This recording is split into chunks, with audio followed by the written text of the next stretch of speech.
to play well for this team to win. And I put a lot of pressure on myself. Wasn't feeling great before the game, but like I said, I know I had to fight through it and just come out and try to be aggressive, take what the defense gives me and help my team in any way possible. Rondo, take me, I've been watching you for so long. Champion as a Celtic, champion as a Laker. What I really want to talk about is your competitive spirit. I've seen a lot of guys compete, but you take it to another level for me. And I always tell all my little point guards to watch the way he competes. And it showed tonight, defensively, passing, but your leadership, you barking, offensively. Take me through that mindset. Just understanding what I'm able to do for my teammates. Coming in with the right mindset, understanding that you can control the game from so many different ways besides scoring. Like you said, with my voice, with me being in the right spot defensively, me being an extension of the coach out there on the floor, giving Brian, spare minutes to be able to extend the lead when I'm in. So for me, just coming in, tonight was all mental. Like I said, I've been focused for this for the last couple of days now. Wasn't happy with my play game, the last 2 games. So I knew if I had to, be more aggressive, be more efficient, and do what's best for my team on each possession of the game. All right, let's go to the studio. Isaiah Thomas wants to chat with you. Yeah. Rondo, congratulations, brother. We've had many of dinners. Isaiah. Thank you.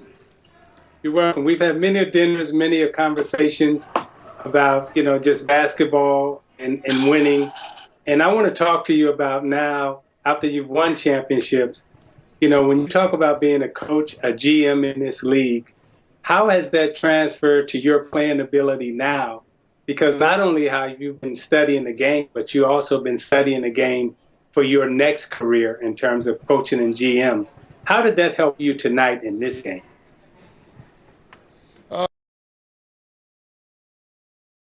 It helped me in so many ways. Actually last night I pulled film on Jimmy's turnovers. I wanted to capitalize on how Jimmy turned the ball over the last couple of seasons.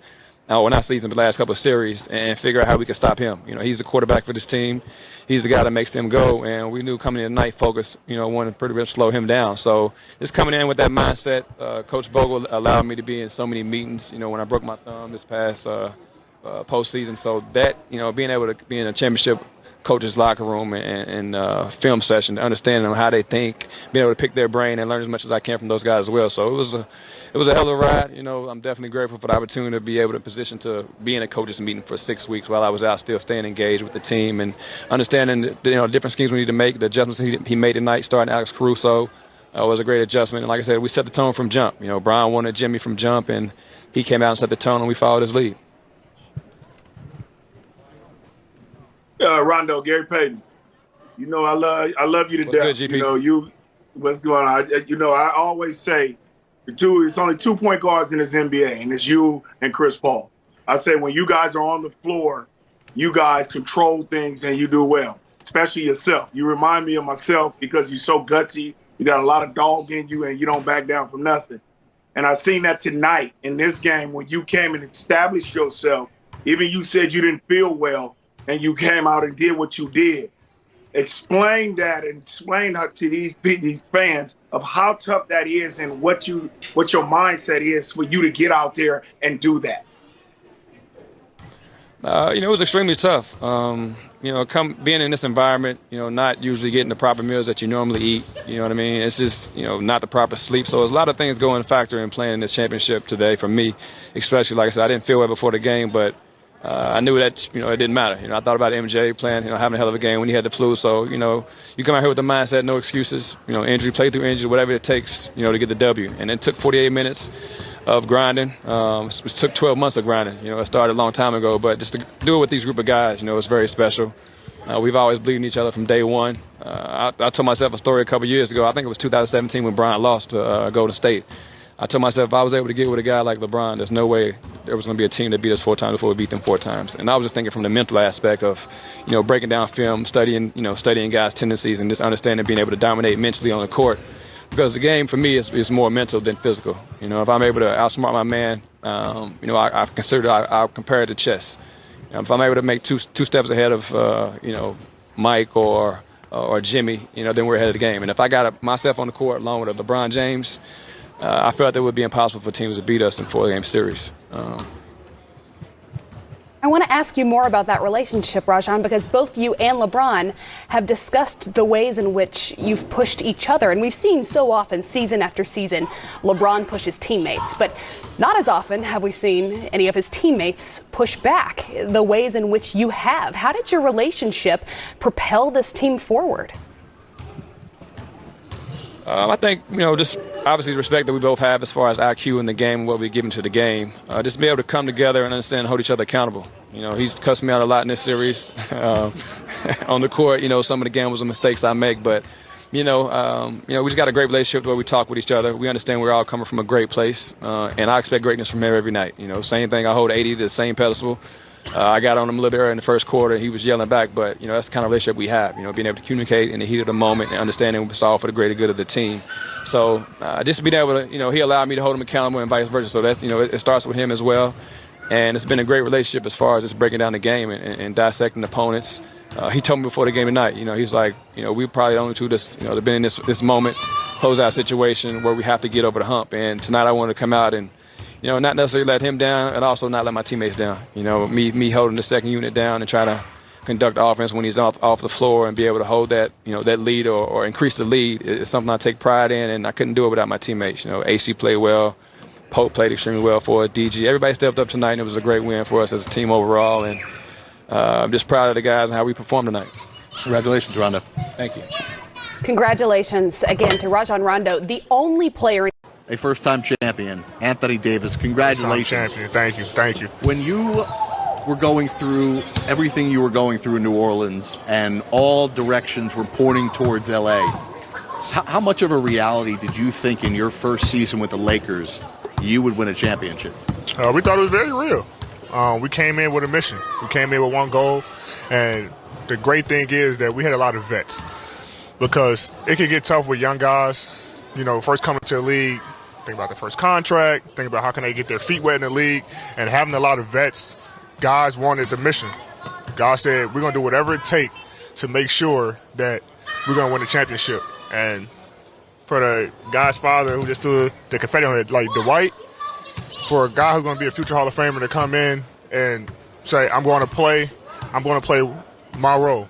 Whatever it is, I'm going to help y'all win a championship, and it's a great feeling. AD, take me through this. You win a championship with the Los Angeles Lakers, storic organization. You delivered a championship in Kentucky, storic program. Take me through that thought process of you're a youngster coming from Chicago, being able to sit here as a champion in college and a champion in the NBA. Never would have thought of it.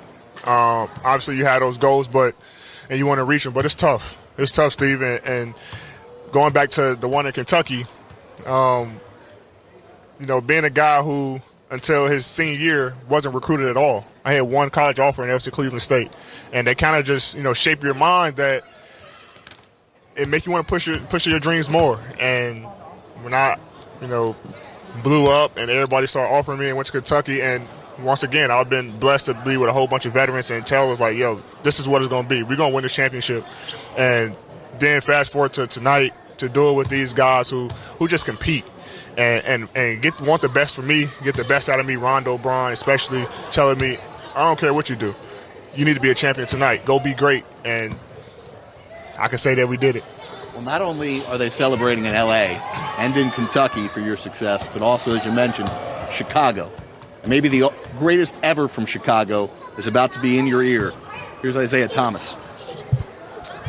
Congratulations, Anthony. And I want to ask you this question, and if you can just share this with the audience, how much pressure it is for you as a great Chicago player to win an NBA championship. And I saw your father sitting there, and I look back and I think about my mom and my brothers being there, and the pressure to win coming home from Chicago seems like it's more pressure to win from any place else. So talk to us a little bit about, just coming from Chicago and the pressure that, family is rooting for you, but also saying you got to win too. Yeah, Chicago has my heart, man. They unbelievable city. Being from there and being able to, be in the category with the greats, yourself, and know what Chicago basketball is and what it means to the NBA. You know, it's a lot of great players that stepped in on this court that's from Chicago. And people can say New York. I've always said Chicago is the mecca of basketball. You know, we have them. You know, we're built different. We built differently, man. And so to be able to have the Chicago support system on my side through all this has been great. And not only for LA, but for me personally, it's also for Chicago. Yeah, AD, Well, now Grant we're Hill joined here. by we're joined by Rajon Rondo too, guys. Just want to let you know, Grant. Go ahead. J.R. Smith got him too. Yeah, AD. AD, Grant Hill here. Congratulations, man. Can you hear me? Yes, I can hear you. Okay, good. Hey, congratulations. I just want to ask you, you and LeBron obviously have a special connection, a special relationship, a brotherhood. You guys were able to thrive and coexist together. And that doesn't always happen when you bring two super talented players together. I just want to talk about how you guys were able to connect this year and do something amazing like winning a championship. Like you know, me and Bron said before in media that we're not jealous of each other. There's no egos. You know, we both want to win. I want to win my first one. He wants to win his fourth one. And we know how special this team was and how special this moment was for us. So, you know, we put all our egos to the side, you know, alpha male, you know, to the side and said,